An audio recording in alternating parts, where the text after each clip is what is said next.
Hey, drop.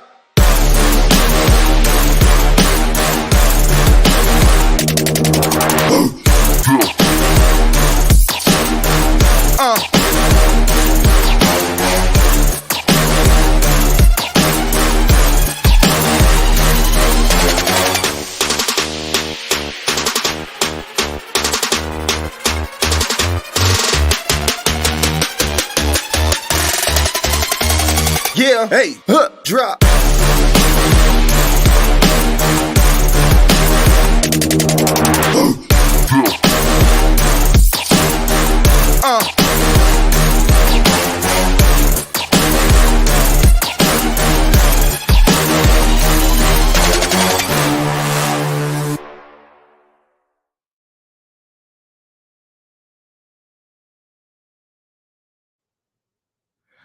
Welcome to another episode of the Audible Daily Sports Breakdown by your man God of Dots. We're back. Hope everyone's had a good day. Hope everybody's had a good week. It's hump day. Of course, we're going to look to Game 3. Tip-off is at 8:30 tonight in Miami. So, we're going to try to get up out of here before the tip-off so everybody can get their popcorn and drinks and enjoy the game tonight. We got a lot of NBA news that's come out over the past day or two. Update on the Ja Morant situation, Chris Paul situation, James Harden, and Dame Lillard have made the headlines. Like I said, but we're going to, it's pretty much NBA. Not a lot of NFL as of yet. We're going to kind of get into that. It is a small bit of news. I kind of get that out of the way. I know last week I reported that the Tennessee Titans had officially came out, said they were not in the DeAndre Hopkins sweepstakes, but it has been reported that Tennessee did eventually bring in DeAndre Hopkins yesterday, had a look at him, had a meeting with him. Technically, it'd probably be a good move for Tennessee, bring in a number one receiver after traded A.J. Brown the previous season. But we'll see. But like I said, we're going to get into the NBA. Of course, Game 3 is tonight. We're going to kind of end off the show with my predictions, my breakdown, and all of that good stuff. But I want to start with news coming out of Phoenix. Phoenix is getting ready to waive Chris Paul. I mean, it's about time, man. It's about time. Considering what you pay him, you're not getting a return. Phoenix is go ahead and say giving him that bye Felicia treatment. Now, Chris Paul has an opportunity once he is waived to possibly sign back with Phoenix, probably at a lesser price. But it is a problem when we're talking about the money. Will Chris Paul take that significant of a pay cut to possibly stay with one of the NBA favorites going into next year? We're not going to, not going to shortchange the Phoenix Suns. They are going to be one of the favorites going into next year, full year. KD and Book, new head coach Frank Vogel. We will see, but Chris Paul, will he be taking a pay cut? I want to say, Chris Paul is over the last couple of years has been in the $30 to $40 million range. Will he take a significant pay cut to stay with the Phoenix Suns? Now, if he decides to not sign for less, Phoenix will be forced to go through with the waiver and spread out his money over the next 5 years as far as hits against the cap. But let me get here. Hold on. I'm sorry, y'all. Had a couple things going on. But yeah, if he's they decide to spread his money over the next 5 years as far as the cap is concerned, they will not be able to resign him. Now it is come out that there's a couple of teams that are being looked at as possible destinations for Chris Paul if he does hit the open market and he's willing to accept a reasonable enough contract. One of the teams is my Los Angeles Lakers. I think going to Chris Paul would be, and it's crazy when you say that because D'Lo is a much younger player, but I think you having Chris Paul, and this is dependent on the fact can he stay healthy, because we know when the playoffs come around, for whatever reason, man, Chris Paul body breaks down. But yeah, he will be a nice fit with the Lakers. Would steady the point guard position. I think him and Schroeder would lock down the point guard situation. Also, you have another ball handler, a guy that can facilitate the offense, get guys in position to be successful. He has history playing with Anthony Davis. He has talking about a long time friendship with LeBron James. So I think him getting ingratiated with the Los Angeles Lakers will be a seamless transition. But I don't know. With Chris Paul, we're talking about the money. As president of the Players Association, he negotiated the last CBA to make sure the guys, veteran players, were getting paid and getting paid well as they got older. That's the only question I got. Chris Paul, you're going to get waived by Phoenix. Phoenix is not going to pay the price tag for what they're paying you. They're paying you to be a top 5 point guard, which you are no longer not. And that's just Father Time catching up to you, man. That's all that is. I don't think anybody can dispute that. I don't think that's up for debate. But like I said, Los Angeles Lakers are one of the teams that's possibly being talked about. Interesting enough, I'm hearing conversations that the Boston Celtics may be interested in bringing in Chris Paul. You bring in Chris Paul, Boston, do you need another guard? Do you need another guard? I mean, we got Marcus Smart under contract. He may be possibly being moved this offseason. You have Brogdon who can play point if he needs to. You have Pritchard there at point guard. Derek White has been known to run point guard for us. So you got enough guard play. I don't know. Bringing in Chris Paul really tips the needle for Boston going forward next season. I think their biggest concern this offseason is what do you do with the Jason Tatum, Jaylen Brown combination? And we're just talking about the money. We're talking about contract. You're talking about possibly signing over both of those guys for a total of over $600 million long term. So I don't think Boston's really in play. Now, it has been also some discussion at Philadelphia, if the price is right, could be looking to bring in Chris Paul to run point. And this kind of transitions into the James Harden news. There's reports coming out that James Harden has kind of narrowed his choices down to 2 teams. It was early talks during the off season when their season was over that he was leaning towards possibly going to Phoenix to play with KD and Book. That's kind of was the talk coming out of the second round of the playoffs after Philadelphia got eliminated. But we're hearing talks now that he's kind of narrowed it down to Houston and Philly. If I'm Harden, if I want to win, it's not even up for debate. It's not even up for discussion. But if it's about where I'm comfortable at, where I feel more relaxed in, what's a better environment for me? I'm not going to argue Houston would be a better fit. He played most of his career there. Most of his productive years, his MVP years, were in Houston. He's very much loved in the city of Houston. I'm pretty sure he's developed a connection to Houston that he doesn't seem like a Philly guy. I'm just going to be honest with you. He never seemed like a Philly guy play. You playing for the past 2 years, but you never felt like a Philly guy. You want homegrown. You don't fit the mold. Of I guess what Philly fans would like to see from their players, but he's kind of narrowed it down to Philadelphia and Houston.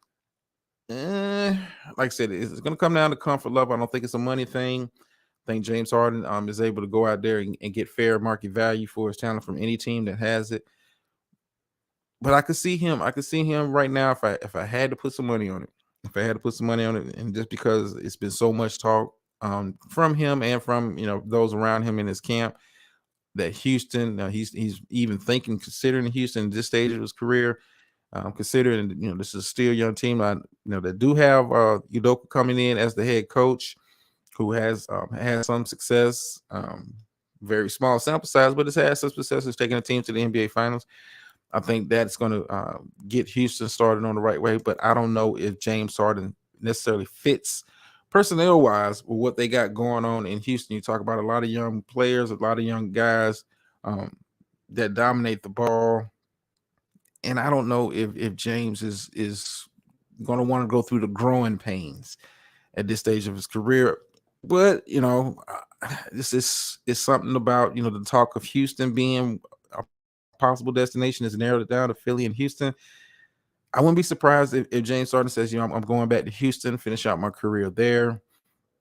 I think James his game is changed. He's shown that he's able to adapt with playing other star players. You saw that in Brooklyn. You saw that in Philadelphia playing with Embiid, leading the league in assists. So he's shown that his game can be adaptable to what you need. I don't think Houston brings him in. I don't think he's going to be looked at as the end all be all. I do think if he comes into Houston, you can go ahead and slide him into that point guard spot. You got enough athletes, you got enough young players so that allow him to kind of get on the break, set guys up for easy baskets, and still be able to score. I think he can still put up respectable numbers, not MVP numbers, but I think he can put up the same type of numbers he was putting up in Philadelphia with some of the talent and the guys on the wings that they have already in Houston. Houston is looking to possibly make some other moves this offseason. So I can see James Harden in Houston. He comes back to Philadelphia. I mean, you run it back, new head coach. What I don't know. I don't know if it was me. Comfort level aside, if I'm just if I'm focused on winning, I'm looking at contenders. I'm looking at teams that are poised to make not only the playoffs, but I'm looking for teams that are poised to make deep playoff runs. That's why I think the early talk of him going to Phoenix was catching a lot of burn because Phoenix is going to be one of those favorites going into the next season. A full year KD, full year book. It's hard to argue that. It is very hard to argue that. But we'll see. We'll see. All season is kind of starting. You're hearing news coming out where guys possibly want to be moved. As far as Dame Lillard, I know over the last 4 or 5 years, he said he's wanted to stay in Portland. He's wanted to win in Portland. What's going on, TC? What's going on, Spot? He's made for tonight. Only because typically I get up here and just run my mouth, but I will drop the link if anybody wants to come up and join in on the conversation. Dame has come out recently and said it's 2 teams he's thinking about, possibly being if he had to get traded. Who would he want to go to? And both situations, he said he would, possibly if he had to be traded, he want to go to either Miami or Brooklyn. I could see both of those situations being very beneficial for not only the team but for Dame. I think he goes to Miami, fits in with that culture, guys who just want to work, play ball. I think having Jimmy there as a presence, having Bam coming into his own, I don't think the pressure will be all on Dame to carry a franchise as he's been doing since he's been drafted to Portland. But I don't know. It's something about the Brooklyn move sounds a little bit better. I think that Brooklyn is a little bit younger. Brooklyn has a little bit more flexibility going forward as far as like bringing in more pieces. Not that Miami doesn't.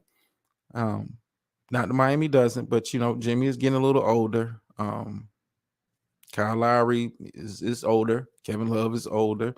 Can you expect Gabe Vincent's game to continue to grow? I like more. What's going on, Gator Girl? I like more of the potential that I see from Brooklyn. So if I'm Dame, if I'm trying to get traded, I think he has a better chance of making a deeper playoff run with either one of those teams. Brooklyn, I think is on the rise. Miami is showing you they're built to last. Their culture is built to last by making yet another finals run. And we're gonna get into Game 3 breakdown a little bit later in the show. But also, Dame, I think it's time to let Portland go. Portland is currently sitting with a high draft pick in this upcoming draft. It's a lot of upper echelon talent. I think it's time for Portland to really, kind of take the decision out of get a girl. Why is that out here living the Maury show in real? Hey, I guess when you ain't playing, you ain't putting in the time and effort to get your behind back on the court and stay on the court. Yeah, you got time for stuff like that. I know that story just kind of broke. I'm gonna break into it more probably in tomorrow's episode. But I think Dame, Portland, just go ahead and take the decision. As much as you like Dame, as much as the fan base likes Dame, it's time for Portland to go ahead, rip the team down to its studs. You have a good young guard and Anthony Simons. You have draft picks. You have a little bit of money if you move Dame. You know, sometimes you got to put that old dog out his misery. And not to say that Dame is still not a top echelon player. He still is. But Portland as a franchise, you're not going anywhere by keeping Dame. You're not attracting premier free agents to play with Dame. He's not, and he's a very likable guy, but other guys want him to join them. Nobody wants to go to Portland. Portland, I mean, as much as you would think it doesn't matter to guys are worried about market. Guys are worried about, what being in certain markets does for them as far as the off the court money. And Portland, for the life of me, and as long as I've been watching basketball, has never been a hotbed, has never been a free agent destination, has never been. It's never been. I'm not saying everybody's got to be the Lakers, but New York is always in the conversation when it comes to time for free agency and they got a little bit of money. Miami is always in that conversation when we're talking about guys wanting to go play other places.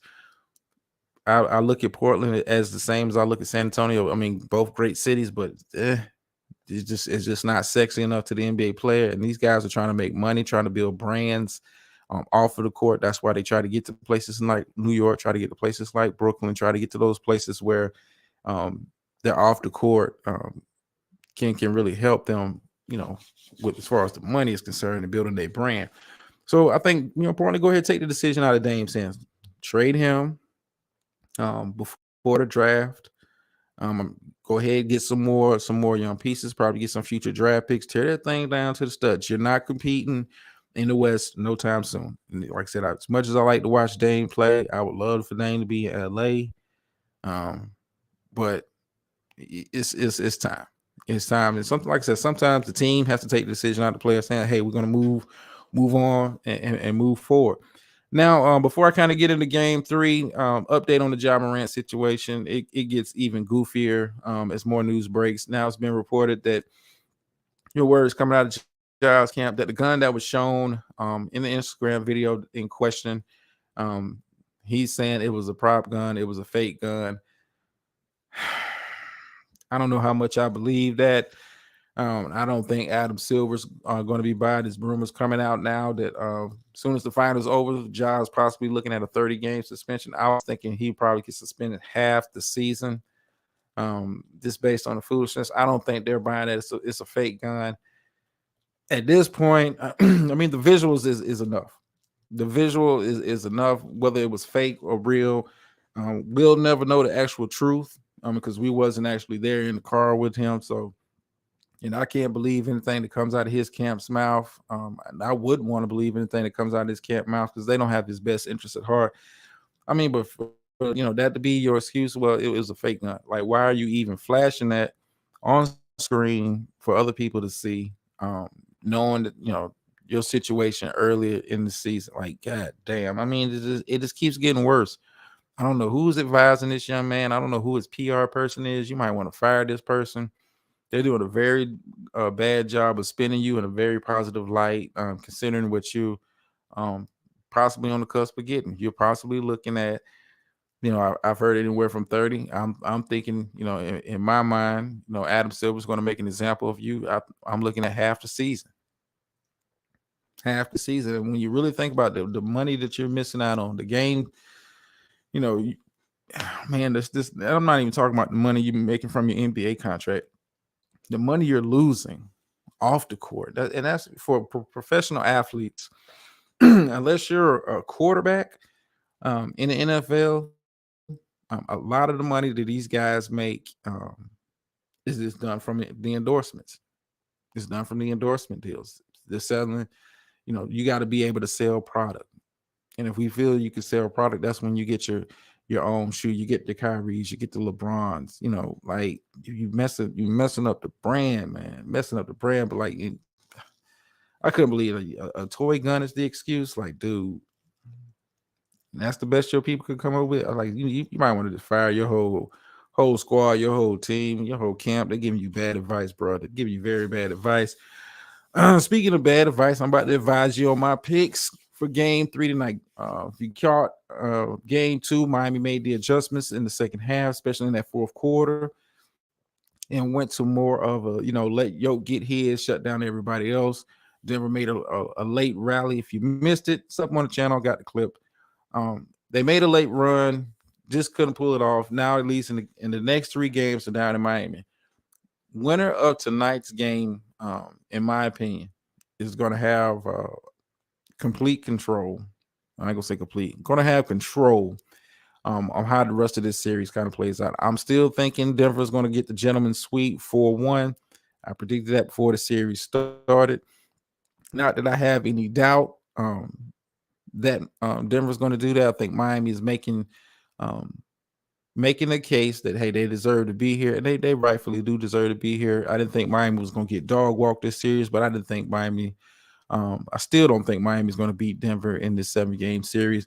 I think it's over in 5. I think Denver comes out and make more adjustments tonight. I think you're going to see Jamal Murray be a whole lot more aggressive with attacking the Miami defense, not sitting back and allowing them to sit in the zone, man, switch to it. They're like, the Gator Girl says, series is going 6 now. I don't know. I don't think it's going 6. I don't think if Miami wins tonight, it's going 6. It's going 6. If Miami wins tonight, but I think Denver's going to come out with a full attack mode. Just letting Yoke get his and other guys is like, we're waiting for the game to come to us. You can't have that mindset. Not against Miami. They're too well coached, too well disciplined on what they do. You saw that breakdown in the fourth quarter. They clearly outplayed Denver. I mean, they hung around long enough to where the adjustments that they was making through the game paid off in the fourth quarter. The pressure's now on Malone to make the same adjustments. Like I said, I think you're going to see Jamal Murray come out with a very attack-minded mindset, trying to get up buckets early, put the pressure on Miami's defense early. I don't think Yoke not scoring is a problem. Yoke throughout the course of the game is going to get his. Just going to get his. He's a guy that can get you a quiet triple-double. It's not loud. It's not flashy, but he's going to get it. Yoke is going to be a force on the boards. Miami, the approach was, we're going to let Yoke get his, and we're going to not let him facilitate for other guys. Get them easy baskets, get them in rhythm, get them going. But I think you're going to see Jamal. To me, tonight's key for Denver is going to be Jamal Murray. It's going to be Jamal Murray coming out in attack mode. You know what you do. Oh, Gator Girl. Hey, hey, I stick with my pitch, ride or die until the end. But I think key for tonight's game for Denver is going to be Jamal Murray. Does he come out in an aggressive mode, or does he kind of sit back and let the game come to him? I think if he lets the game come to him, it's going to be a mistake. I think it's going to be a mistake for Denver. You got to kind of change it up. You can't just let Miami just sit back and hone, let Yoke get his and hone in on you guys. You got to join Yoke in the party. So Murray's going to be my key for Denver for tonight's game. Like I said, I'm curious to see how he comes out. If he comes out with the passive mode, Denver might be in trouble again. As far as Miami is concerned, it's been reports that Tyler Hero may or may not get some burn. It hasn't been confirmed. I haven't seen the latest injury report before a tip-off. I think for Miami tonight, I think Miami has to kind of get off to a quality shooting start. I don't think they can afford to come out here and shoot 30-35% first quarter, because if Denver, I think Denver is going to have the mindset, we've got to stamp out any hope that this team has of staying in this series with us. I think if Miami gets down 15 early, it could be ugly. It could be ugly. I'm waiting for Jimmy Butler to play a complete game. He has been great in spurts, but for the most part, Jimmy hasn't been dominant so far this series. He's had moments where he's been shown that he is a upper echelon player, an elite basketball player, but if he comes out shooting cold and he's struggling, I think Denver might have the recipe for success. I think Miami, for them to mitigate that, they're going to have to get Jimmy in more screening roles than they're probably used to kind of get Aaron Gordon off of him. Aaron Gordon has shown that he can lock up Jimmy and give him problems, just like he's done everybody else during this playoff run. But Jimmy for me is the key. Just like I said, Murray's got to be in attack mode. I think Jimmy's gonna have to come out and be in attack mode and be in attack mode, not just jacking up shots, but actually putting up quality shots. I think if Jimmy can hang around 45-50% for the night, Miami has a good chance of taking game 3. Like I said, winner of tonight's game 3, in my opinion, has control. Gator says, is something going on with Jimmy, like off the court? I don't know. I haven't heard any reports that, and kudos to Miami, because you don't really hear a lot of stuff about guys happening off the court. I think that's a product of the culture, the leadership that they have there. For me, I keep, you watch Jimmy play, you're like, man, he's a great player, but you got to remember this guy is, I want to say 34, 35 years old. He's an older dude. Legs get tired. We're talking this the NBA Finals. It's been a long season. He's had a lot of minutes, carry a load for a long stretches of this season, especially during the playoff run without Hero and Oladipo there to kind of spell him as far as producing points at the guard position. Gabe Vincent has been awesome. Caleb Martin has been awesome, but Jimmy has carried a load. He's an older player. He is I have to remind myself of that when I'm watching him play, because I'm thinking, this is not Jimmy Butler, 28-year-old player. This is Jimmy Butler in his mid-30s. So, I mean, I expect some of those shots to come up a little short, a little flat, but I think he needs to go out in real attack mode. Get him and Bam need to be running pick and roll left and right. Get favorable matchups. Get Aaron Gordon off. Whatever you got to do, Spoelstra, to get Aaron Gordon off of Jimmy, do it. Because Aaron Gordon has been giving him problems. He's been frustrating him, and he's causing him to shoot such a low percentage due to the defense that he's playing on him. Miami did go to more of a pick and roll to kind of get those switches.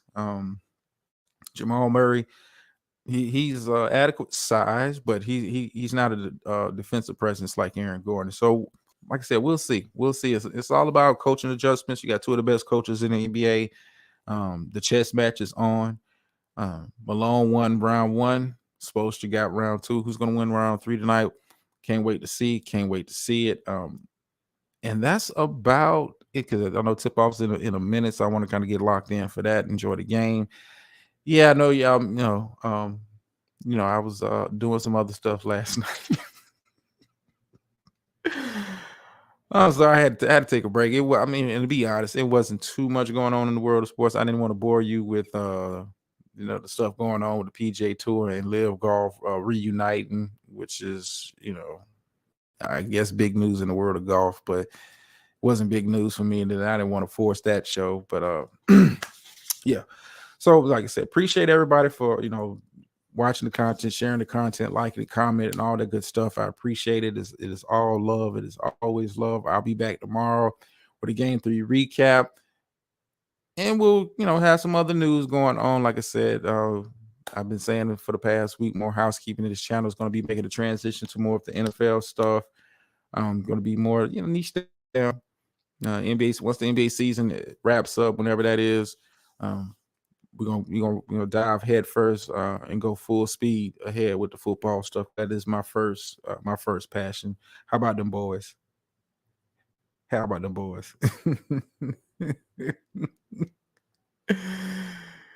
You could have let us show quiet as a kid. Ain't nothing happened last night.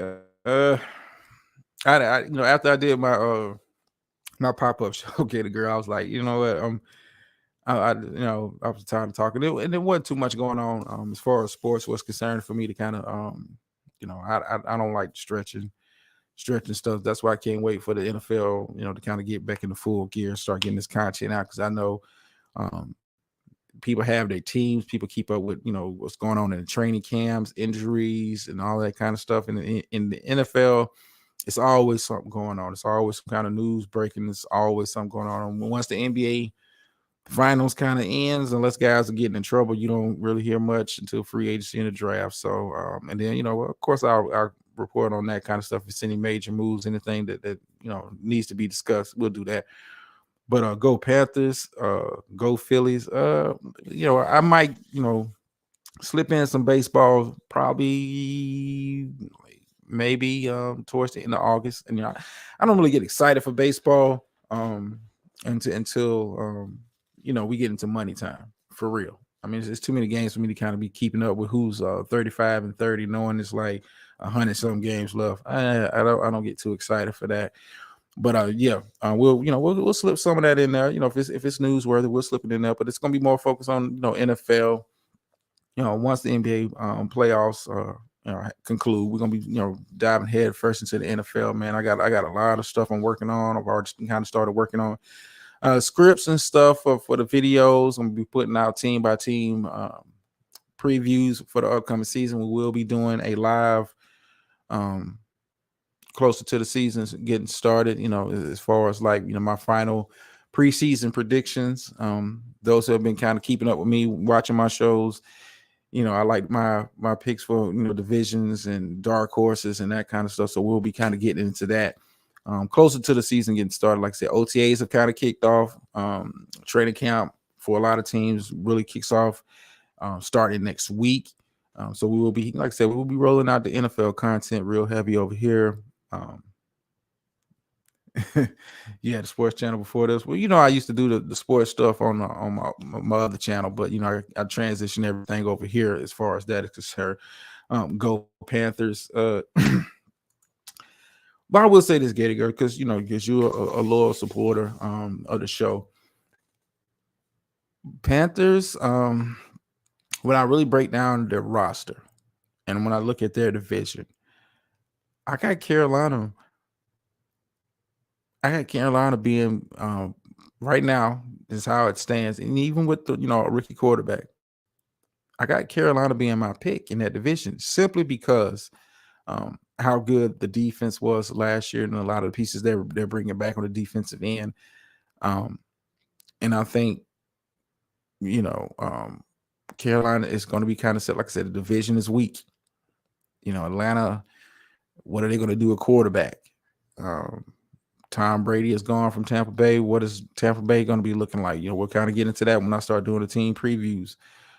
It's been a lot of change. New Orleans, what are they going to look like going in the next? Just a lot of uncertainty but the most consistent looking out of the four teams in that division. Everybody in the NFL like to say, me in Florida, I can't get NHL.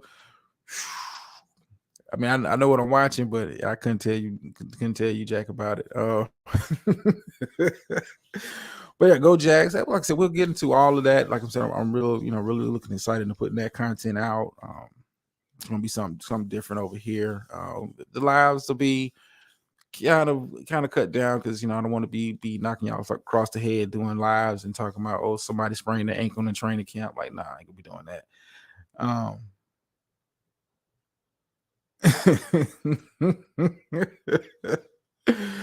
Yeah, okay, man. We gonna keep it clean over here. We're gonna keep it corporate. But appreciate everybody coming out. Let me go ahead and get into this game. I know they're doing a little talking right now, but I want to kind of get into this game. We'll be back tomorrow, same bat time, same bat channel. Tune in and we'll kind of do a breakdown of game 3. Does Miami hold serve on the home court, or does Denver continue to climb up that mountain? We'll see. Still no outro, but I'm out.